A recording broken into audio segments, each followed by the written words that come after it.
So last week, we were invited to Nintendo's headquarters near Seattle, Washington for an extended play session with Splatoon. And they weren't kidding. I played the game for more than 5 hours straight, and in that time I was able to try out 4 different single-player missions and countless multiplayer matches spread across 2 different modes on a handful of new maps. Yep, there's a ton to cover here, so let's dive in. Okay, now in case you've been living underground, the whole idea of Splatoon revolves around playing as an Inkling. It's basically a half-human, half-squid hybrid that can transform between the 2 forms at will. In human form, you're able to use a variety of weapons to spray ink all over the place, which you can then swim through in squid form, which is way faster, allows you to travel up walls, refills your ink, and effectively makes you invisible to the enemy. But there's a catch. You're also extremely vulnerable, as in you have no offensive or defensive capabilities. Yep, the squid form is primarily for traveling and laying low, literally, whereas the human form is what you'll use to go on the offensive with. And it's this balance that makes Splatoon so incredibly interesting, as you'll find yourself constantly and effortlessly transforming between the 2 forms in order to tackle enemies while keeping on the move. Now, according to Nintendo, each person's Inkling will be distinctly their own, as when you first start up the game, you'll be taken through a quick tutorial in which you'll also customize your Inkling's appearance to your liking. And once you have, you'll be free to explore Inkopolis Plaza, the bustling homeworld of the Inklings, as well as a central hub of Splatoon where you'll access all the game's major features. Want to play online? Head for the tower. Or if you want to check out the single-player campaign, head on over to Captain Cuttlefish hiding out in the sewer over there. You can even interact with the citizens walking around, which are actually the avatars of other Splatoon players from around the world, allowing you to see what equipment they're using and their current level. And speaking of equipment, the plaza is also where you'll go to outfit your Inkling for the single-player campaign, which you can do by visiting any of the various shops. Drop by Sheldon's for weapons, or Annie's for headgear, Jalonzo's for clothing, or Krusty Sean for shoes. And yeah, that is indeed a shrimp wearing a tempura jacket. And thankfully, you can easily switch from one store to the next with the simple tap of either shoulder button without having to actually exit and enter each individual store, which is a good thing because there's a lot of gear to go through. Now, of all that gear, weapons are probably the most interesting because they actually come in sets consisting of 3 different elements. A primary weapon, such as a rapid-fire splatter shot, close-range roller, or long-range splat charger, among many others. Then there's a sub-weapon, which is usually extremely helpful but consumes more ink and consists of things like bombs, shields, and sprinklers. And finally, the secret weapons like ink tornadoes and ink launchers, which you can activate as soon as you fill your special meter, which happens as you spray ink around. Now, although some weapons are similar to others, each one has its own distinct attributes that affect things like range, rate of fire, and charge rate, among other stats, making each one feel rather unique. Oh, and by the way, all the gear you purchase is for the single-player campaign only and does not transfer over to multiplayer. Anyways, once you're equipped and ready to go, you'll probably want to hit up Captain Cuttlefish to enter the single-player mode. And based on his appearance, it's pretty clear this guy's been through some serious stuff. And as such, he'll fill you in on some of the backstory.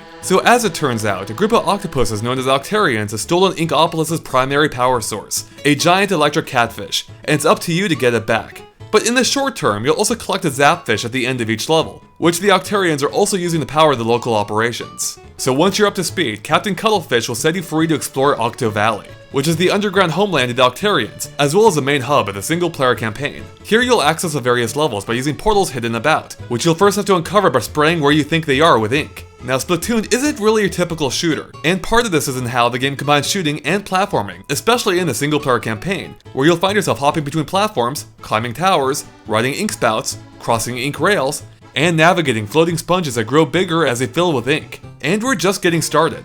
In fact, the whole thing has a bit of a Mario Galaxy vibe to it.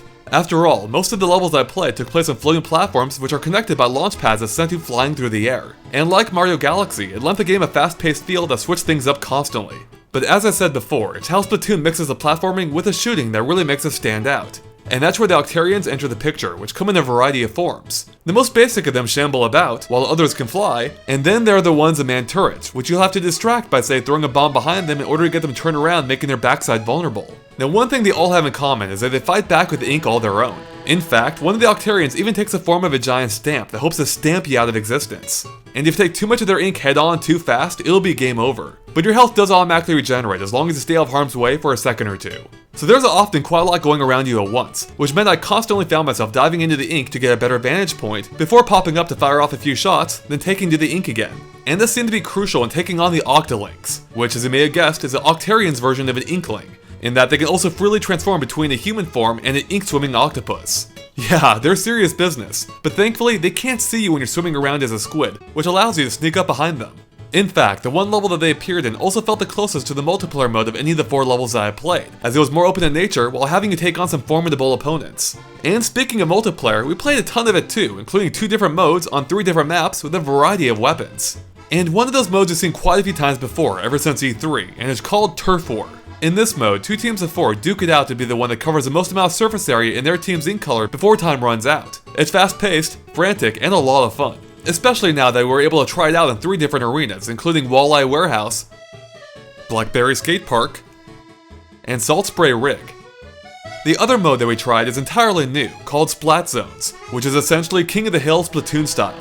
In this mode, it's your team's goal to take control of a marked central location by, what else? Covering it entirely in ink. Doing so will cause your team's timer to start ticking down, and if you can hold onto the zone until it reaches 0, you'll win.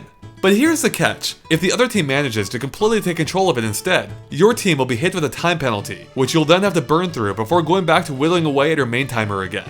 So it's a constant struggle in trying to maintain control, and demands a lot more strategy and teamwork than Turf War. I mean, should your entire team attempt to hold down the splat zone from within? Or would it be better if some of your team broke off to engage the other team before they can even get there? And of course, your weapon selection will help dictate your strategy too.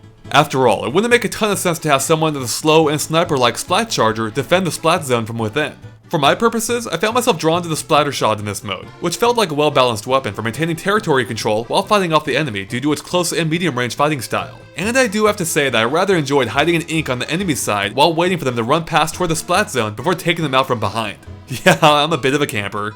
Anyways, both multiplayer modes are a blast to play, but Splat Zone definitely seemed to be the more strategic and skill-based of the two. And it seems Nintendo's aware of this, because this mode's handled a little differently than Turf War is. You see, Turf War falls under a category called Regular Battle, in that it's a mode that aims to be accessible and enjoyed by anyone regardless of skill level, whereas Splat Zones, due to its heavier skill requirements, actually falls under a different category called Ranked Battles, in which you'll earn a letter grade starting at C for your general performance, and the game uses this to match you up against similarly ranked players.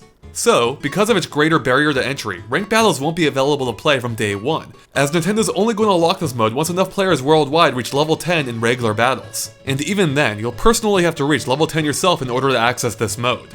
So clearly, I saw quite a bit of Splatoon in my 5 hours of gameplay, and yet it still feels like I'm just scratching the surface. The single player was creative, the multiplayer hectic, and there seems to be a ton of charm throughout. Just wait until you see some of the shopkeeper's dialogue. Oh, and regardless of which mode I played, the presentation is fantastic across the board. The game ran at a rock solid 60 frames per second while looking great to boot. I mean, it really looks and feels like you're swimming through ink, and this is partially due to the game's fantastic controls. As I said before, switching between the two forms really was completely effortless. And aiming also felt great, with the motion controls allowing a level of responsiveness and precision not often seen in console shooters. And don't worry, you can still use a right stick instead too. Although I did have some difficulty in gauging the exact range of my weapons, particularly as each weapon's range is different. Okay, so to wrap things up, Splatoon looks great, controls well, and was a ton of fun during my hands-on session.